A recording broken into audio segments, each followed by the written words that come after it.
Récemment, j'étais à l'inauguration du site Agora à Koumassi par le président Macron. J'étais accompagnée de confrères, nous étions 6. Et j'étais la 6e et la seule femme, donc 5 hommes.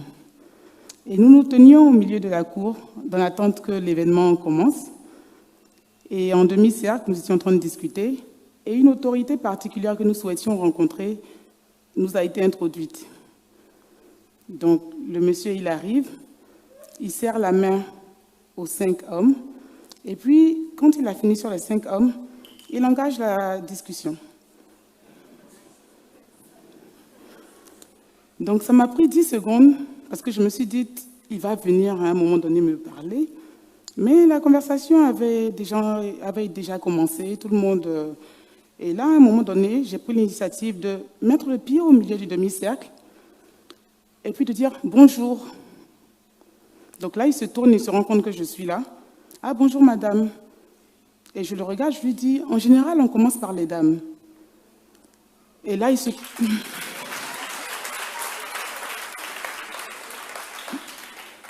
Et là, il se confond en excuses, il est bien embarrassé, il rougit, enfin tout ce qu'il faut.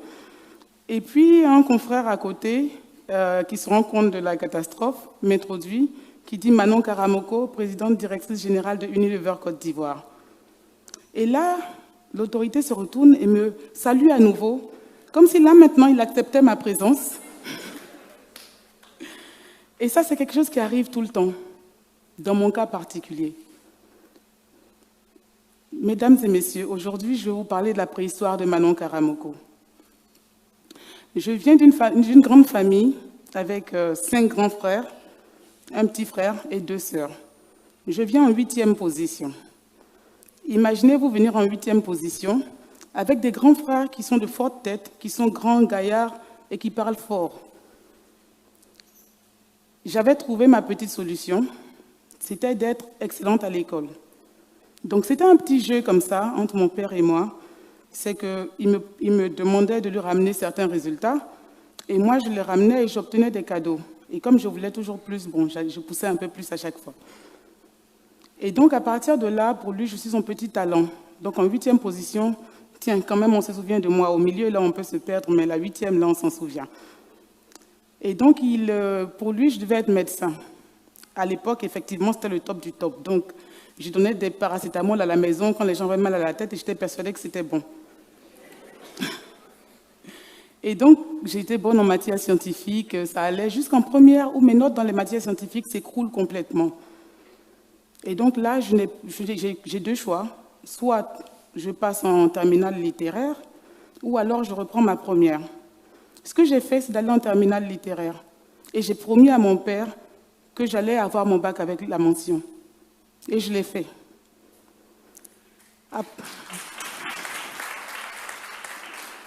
À ce moment-là, mon père, qui lisait beaucoup le magazine Jeune Afrique, et regardait les profils de carrière et de hautes études de nombreuses personnes, y compris Tidiane Thiam en particulier, me dit, il faut qu'un jour tu passes dans le magazine Jeune Afrique et que je puisse le regarder. Donc c'est quelque chose qui m'a drivé pendant tout mon parcours. Donc, puisque je ne peux plus être médecin, il faut que je trouve quelque chose d'intéressant. Je commence à prendre des cours de finance, je pars en France, je prends mes cours de finance et a priori, je suis plutôt bonne en finance. Donc je continue sur la finance, ensuite je pars à Boston, je finis un bachelor en comptabilité, ensuite je vais à Washington, je fais un master en comptabilité, en finance, et puis je rentre en Côte d'Ivoire. Quand je rentre en Côte d'Ivoire, je commence à travailler chez Microsoft, Afrique de l'Ouest et du Centre. Donc quand j'arrive chez Microsoft, parmi les cadres, je suis la seule femme. Mais bon, j'ai l'habitude, j'ai grandi au milieu de garçons. Donc, tout se passe très bien. Et je me souviens de cette fois-là où nous sommes allés en réunion stratégique au Sénégal. Et quand on finissait les sessions, les hommes, le soir, allaient prendre un verre, découvrir les beautés du Sénégal, avaient leurs petites escapades. Et moi, tout naturellement, je restais soit en chambre, où j'allais passer du temps avec ma sœur qui vivait au Sénégal. Et les lendemains de ces escapades, de ces soirées bien animées, auxquelles je ne participais pas, on avait des sessions où, en général, ils étaient déjà d'accord sur certains points. Et je n'étais pas là au moment où ils avaient pris leurs accords. Donc très souvent, je me retrouvais un peu en opposition. Bon, je me débattais, je bataillais pour faire imposer mes points de temps en temps, ça ne marchait pas tout le temps. Mais une fois en particulier, j'ai éclaté en sanglots parce que mon point était tellement logique et évident pour moi, et eux, ils avaient pris un raccourci. Et quand j'ai éclaté en sanglots, ils m'ont prise en pitié. Ok, d'accord, on va lui céder, elle est en train de pleurer, ça va. Et j'ai été encore plus frustrée parce que mon point là, c'était de faire passer un message. À aucun moment, j'espérais obtenir leur aval avec mes larmes. Et je pense que ce jour-là, je me suis promise de ne plus jamais laisser éclater mes émotions dans le monde du travail. À la maison, je peux pleurer autant que je veux, mais pas au bureau. Quand je quitte Microsoft, je rejoins le groupe Novartis et chez Sandoz, je rencontre cette dame, une dame fantastique qui a été ma boss pendant longtemps et qui est aujourd'hui, qui a été mon mentor et que je continue d'appeler quelquefois quand j'ai des doutes. Elle m'a inspirée, elle m'a appris à travailler, elle m'a appris à être compétente, à ne mettre que sur le plan du travail, en fait, tout ce qui est compétence et performance. Donc je travaille avec elle, je me laisse inspirer. Je pense qu'il est important pour les femmes d'avoir des modèles femmes pour comprendre que c'est possible. Et à un moment donné, je suis enceinte, chose normale pour toutes les femmes. Et je pars en congé de maternité et 2 semaines après, j'ai ma petite fille.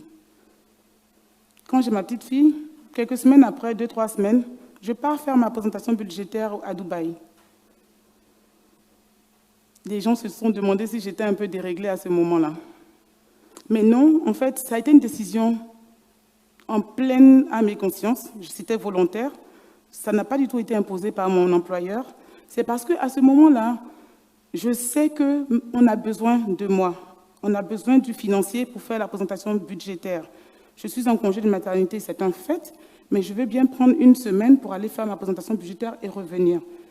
Et quand je reviens dans le feu de l'action, les choses allant très rapidement, je ne reprends même pas mes congés de maternité parce que, Dieu merci, ma mère est là et qui me supporte par derrière.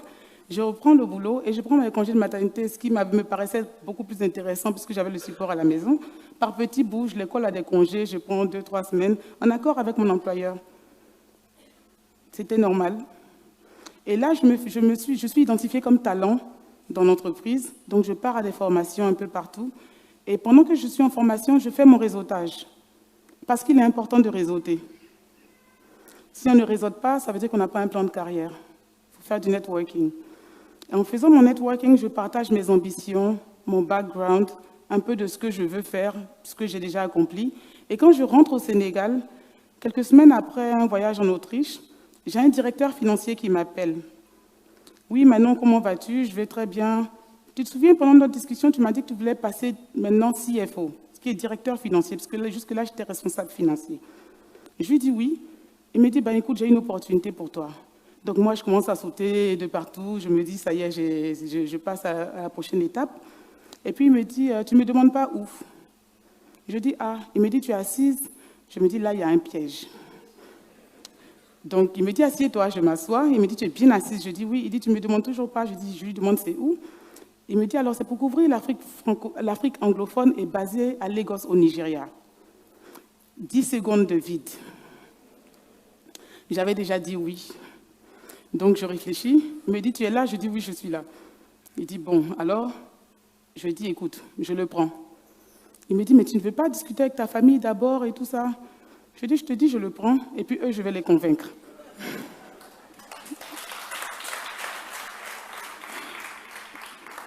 Et après ça, je dois suivre les entretiens, je dois passer par des entretiens naturellement, puisqu'il y a plusieurs candidats.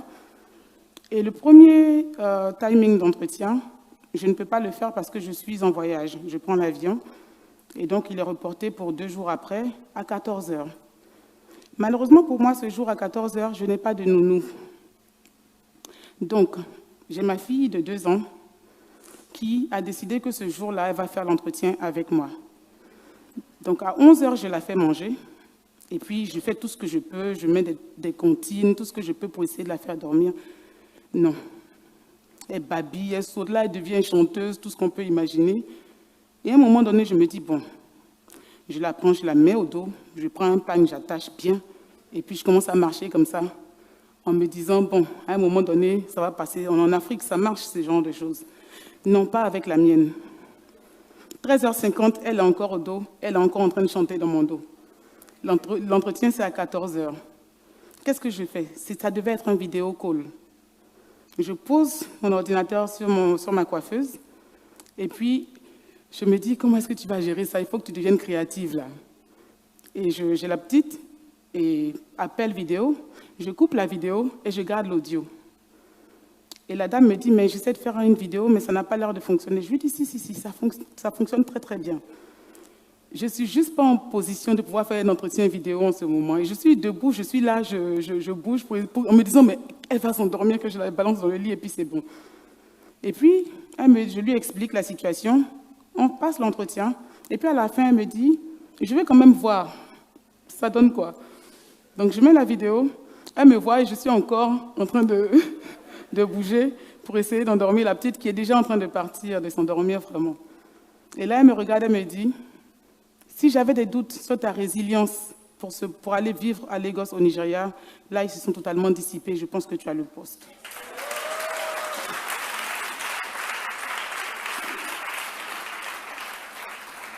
Et donc, concours de circonstances, je suis toute heureuse. J'annonce à mes parents, me dit que je suis folle et que qui veut aller au Nigeria en 2014. Il y a Boko Haram qui est au summum de ces catastrophes. Ebola vient de rentrer, sortir de façon brève. Et puis une jeune femme francophone avec une petite fille de 2 ans et une nounou. Dans un pays qui est reconnu pour ses problèmes sécuritaires et avec un monde qui est très, très machiste. Eh bien, moi, j'y vais. Je prends ma nounou, ma fille et mes valises. On part au Nigeria. On passe 2 superbes années au Nigeria, où je me lie avec des personnes, je pense, pour la vie aujourd'hui. Et à la fin de mon séjour au Nigeria, dans les discussions avec mon boss, il me dit quelque chose. Il me dit, Manon, pendant tout le temps qu'on a travaillé ensemble, à aucun moment j'ai eu l'impression de travailler avec une femme. Et là, je le regarde, je me dis, c'est une injure, comment est-ce que je dois prendre la chose? Donc, il le voit un peu sur mon visage, et puis il me dit, ah non, non, non, non, tu es très, très féminine, rien à voir avec ce côté-là. C'est juste qu'en fait, à aucun moment, je n'ai senti... j'ai eu l'impression d'avoir un problème avec une femme, des émotions, quoi que ce soit. J'ai juste eu quelqu'un de professionnel en face de moi. C'est quelque chose qu'il avait énormément apprécié. Et je pense que c'est le compliment qui m'a le plus ravie de toute ma carrière. Après Novartis au Nigeria, je rentre en Côte d'Ivoire. Je travaille encore 1 an chez Novartis. Je suis toujours le talent, donc tout le monde vient à moi. Et puis, je me vois proposer le rôle de directeur financier chez Unilever Côte d'Ivoire. Et à ce moment-là, tout le monde me dit encore que je suis folle. Je pense que je vais voir Dr Karaboué à la fin. Donc, on me dit c'est une entreprise qui est en difficulté, qui va fermer, qui ne fonctionne plus et tout. Je dis, bon, je vais essayer. J'aime bien les challenges et puis je m'ennuie un peu chez Novartis, je vais faire quelque chose de nouveau. Donc, j'arrive chez Unilever en janvier 2018 avec tout mon courage, encore une fois. Et je me mets à travailler, à batailler avec tout le monde, à secouer tout, à essayer de transformer les choses, transformer le monde. Je suis très rêveuse. Et les équipes me regardent au début, se disent, celle-là, elle va se casser la gueule, au bout de 3 mois, elle va partir. Et au bout de 3 mois, effectivement, je vais voir mon père, je dis, je pense que j'ai fait un mauvais choix de carrière. Et finalement, non. Au bout de 11 mois, on me propose l'intérim de la direction générale, en plus de la direction financière. Et je me dis, qu'est-ce que je leur ai fait? C'est une punition. Et après, je me dis, c'est une belle expérience, c'est une opportunité. Pourquoi pas? Le pire qui puisse arriver, c'est que tu sois directeur financier. Tu n'as absolument rien à perdre. Donc, je prends, c'était censé être 3 mois. 3 mois pendant lesquels j'allais avoir le support du président d'Afrique d'Unilever. Donc, j'y vais. Et pendant les 3 mois, je travaille avec tout le monde, je secoue tout le monde, je suis un peu comme ça, comme un taureau.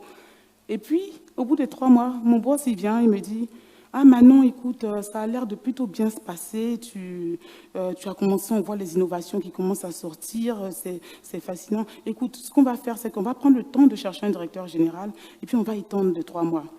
Là, je suis rentrée à la maison, je dis, ils veulent me tuer. C'est sûr que là, c'est une volonté manifeste contre moi. Et puis après, je me dis, ben, tu as déjà commencé, vas-y, prends la chose. Et je continue, j'engage tout le monde avec moi.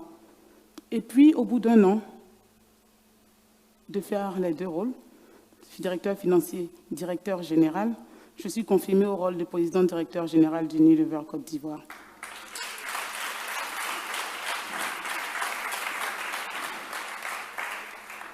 Donc la bataille chez Unilever a commencé à 38 ans et elle s'est terminée à 39 ans.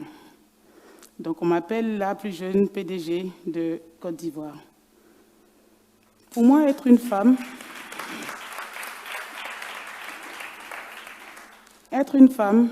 ce n'est pas une raison. Ce n'est vraiment pas une raison. Au contraire, je pense que c'est vraiment toutes les raisons de prouver que ce n'est pas une question de genre. C'est juste une question de compétence.